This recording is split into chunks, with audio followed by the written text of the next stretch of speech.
नहीं, आज का हमारा टॉपिक है अलाइलिक हैलाइड, विनाइलिक हैलाइड और बेंजाइलिक हैलाइड, और इसके बाद अराइल हैलाइड भी देखेंगे जो कि हेलो अल्केन का सबसे पहला टॉपिक है। ठीक है, ध्यान समझो। अलाइलिक हैलाइड क्या है, किसे कहते हैं अलाइलिक हैलाइड? अगर हमारा कार्बन कार्बन डबल बॉन्ड के बगल वाला कार्बन अगर sp3 हाइब्रिडाइज्ड हो, उसके साथ अगर हमारा हेलोजन एटम अटैच्ड है तो इसे हम लोग कहते हैं अलाइलिक हैलाइड। क्लियर है? कार्बन कार्बन डबल बॉन्ड के साथ अगर हमारा कोई कार्बन अटैच्ड है और उसके साथ अगर हमारा हेलोजन एटम अटैच्ड है तो उसको कहेंगे हम लोग अलाइलिक हैलाइड।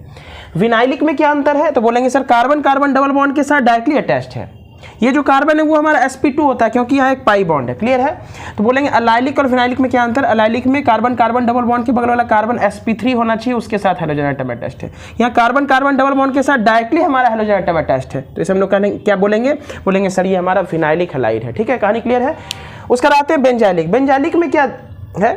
बेंजीन रिंग होना चाहिए, उसके साथ हमारा sp3 कार्बन होना चाहिए, उसके साथ अगर हमारा हेलोजन एटम अटैच्ड है तो उसे हम लोग कहेंगे बेंजाइलिक हैलाइड। फिर अराइल में क्या अंतर है? तो बोलेंगे जैसे अलाइलिक और विनाइलिक में होता है ना, उसी प्रकार अराइल और बेंजाइल में होता है। अलाइलिक में क्या था? sp3 के साथ x होना चाहिए और यहाँ पे sp2 के साथ x होना चाहिए, मतलब यहाँ डायरेक्टली डबल बॉन्ड के साथ, और यहाँ डबल बॉन्ड के बगल वाला कार्बन उसके साथ। उसी प्रकार अगर हम बेंजाइलिक और अराइल को देखें, ध्यान से देखो बच्चों, अगर हम लोग बेंजाइलिक और अराइल को देखें तो क्या होगा? देखो ध्यान से, ये बेंजाइलिक हैलाइड है और यहां पे अगर हम लोग कहें अराइल हैलाइड, अराइल हैलाइड में हमारा बेंजीन के साथ डायरेक्टली अटैच होना चाहिए। अराइल में हमारा क्या होना चाहिए? बेंजीन के साथ डायरेक्टली, यानी इसका मतलब देखा जाए इस कार्बन का हाइब्रिडाइजेशन तो बोलेंगे सर ये sp2 है। तो जिस प्रकार अलाइलिक और विनाइलिक में थोड़ा सा डिफरेंस था कि sp3 के साथ अगर x है तो अलाइलिक, sp2 के साथ अगर x एटम जुड़ा है तो विनाइलिक, उसी प्रकार बेंजाइलिक में sp3 के साथ अटैच्ड है नेक्स्ट टू बेंजीन रिंग, मतलब बेंजीन रिंग के बगल वाला जो कार्बन है उसके साथ हमारा अटैच होना चाहिए sp3,